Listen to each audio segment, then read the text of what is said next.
The man's wife visited him in prison regularly, but this time, their meeting was suddenly interrupted when a guard barged in. The husband was furious, but he didn't dare say a word. In prison, the guards were gods. You crossed them at your own risk. What he didn't know was that someone had already set their sights on his beautiful wife. That night, after lights out, 3 inmates, acting on a guard's orders, stormed into his cell. Paul, who only had 6 months left on his sentence, wanted no part of trouble. He quickly slipped out of the room. Their real target wasn't Paul anyway, but the refined-looking new inmate who had just arrived. Fresh blood was always prey. Standing outside, Paul heard the man's cries of pain. Guilt gnawed at him. After all, this guy was supposed to be his cellmate for the next 6 months. After a brief hesitation, Paul made up his mind. He charged back in.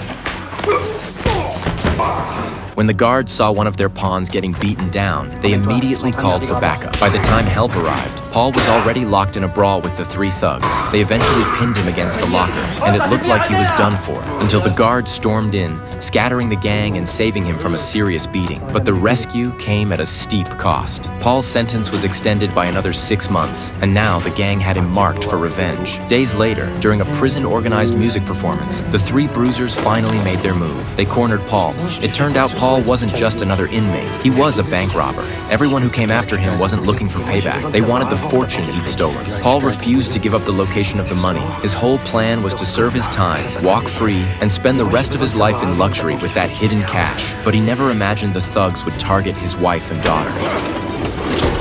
The fight caused chaos across the cell block. Paul bled heavily and eventually passed out. When he woke up, 4 days had gone by. And through all that time, it was the same soft-spoken cellmate who had stayed by his side.